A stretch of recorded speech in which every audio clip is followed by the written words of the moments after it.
Hi guys, and welcome to Gaming Insight, and today we will be reviewing a Mortal Kombat spin-off, Mortal Kombat Mythologies, Sub-Zero.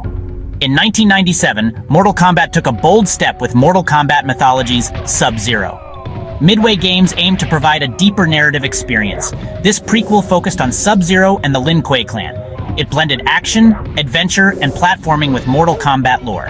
The game was the first spin-off in the series, released for PlayStation and Nintendo 64. Fans were eager to see how Mortal Kombat would translate into a different genre. The development team faced the challenge of creating a side-scrolling adventure that felt like Mortal Kombat. They incorporated Sub-Zero's special moves and designed challenging levels.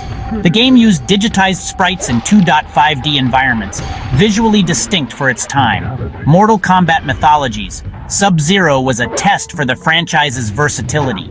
It offered fans a chance to delve into Sub-Zero's backstory, including his missions for the Lin Kuei and his encounter with Quan Chi. The game set the stage for future events in the Mortal Kombat timeline. It was a brave new world for Mortal Kombat, filled with promise and peril for developers and players alike. Mortal Kombat Mythologies Sub-Zero was a 2.5D side-scrolling action-adventure game. Players controlled Sub-Zero, navigating treacherous levels with platforming elements. Combat remained core, with Sub-Zero's ice-based moves and an experience point system for upgrades. The control scheme blended fighting game inputs with platformer controls, which was contentious. An inventory system added strategy, encouraging exploration. The storyline served as a prequel to the Mortal Kombat saga. Sub-Zero, hired by Quan Chi, retrieves an ancient amulet from a Shaolin temple. Quan Chi reveals the amulet's power to release Shinnok from the Nether Realm.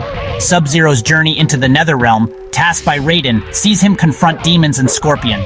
Serena, a demon assassin, aids Sub-Zero after he spares her life. Sub-Zero ultimately banishes Shinnok back into the amulet, setting the stage for Mortal Kombat 4. The central figure is Sub-Zero, exploring Baihan's character. He is a cold, efficient assassin loyal to the Lin Kuei. His journey shapes him, confronting the consequences of his actions. Quan Chi is the primary antagonist, a cunning sorcerer using Sub-Zero as a pawn. Raiden acts as a guide, recognizing the threat of Shinnok and Quan Chi. Serena, a demon assassin, develops a complex relationship with Sub-Zero. Scorpion seeks vengeance against Sub-Zero for his death. The game fleshes out Sub-Zero's character, showing his skills, vulnerabilities, and moral compass. Interactions with characters like Serena hint at complexities explored in later lore. These characters and their intertwined destinies are vital to the game's impact on the Mortal Kombat saga. Mortal Kombat Mythologies. Sub-Zero received mixed reviews, mostly negative. Some praised its ambition and expanded lore. The story provided valuable background on Sub-Zero and the first tournament. Live-action cutscenes were notable, despite being cheesy by today's standards. Critics targeted the control scheme, finding it unintuitive for a platformer. The game's difficulty was another major point of contention. The graphics and sound design received varied comments. Digitized sprites in 2.5D environments sometimes looked dated. The environments were dark and atmospheric, fitting the game's tone. Music and sound effects created a grim atmosphere. Voice acting and cutscenes was a mixed bag. Despite criticisms, the game garnered a cult following. The deep dive into Mortal Kombat lore was a significant factor. It was a bold experiment, offering something different. The division in reception reflected the game's hybrid nature. It tried to satisfy both action-adventure fans and Mortal Kombat purists.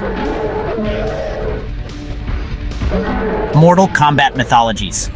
Sub-Zero's legacy is significant for the franchise's narrative. It laid groundwork for future installments, introducing Shinnok and Quan Chi. The game detailed the importance of Shinnok's amulet. These elements became central to Mortal Kombat 4 and subsequent games. Live-action full-motion video cutscenes featured Midway employees as actors. John Turk reprised his role as Sub-Zero, and Richard DeVizio portrayed Quan Chi. The game's development was challenging, with cut content due to time constraints. The Nintendo 64 version lacked FMV cutscenes, using comic book-style images instead. Mortal Kombat Mythologies Sub-Zero holds a unique place in gaming history. It was a daring attempt to expand the franchise. While criticized for controls and difficulty, its contribution to Mortal Kombat lore is undeniable. It gave fans a deeper understanding of Sub-Zero's origins and introduced pivotal villains. For hardcore fans, it remains a cherished piece of the Mortal Kombat puzzle. It demonstrated the Mortal Kombat universe's richness, paving the way for future narrative-driven titles and spin-offs. That's all we have for Mortal Kombat Mythologies Sub-Zero. Thanks for watching, and please don't forget to like, comment your thoughts, and subscribe. Push that notifications bell for our latest videos. Until next time, keep gaming.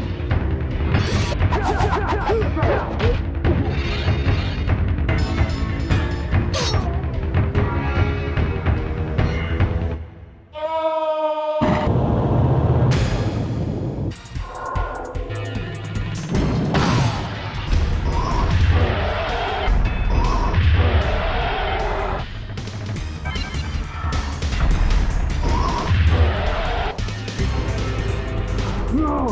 The amulet! No!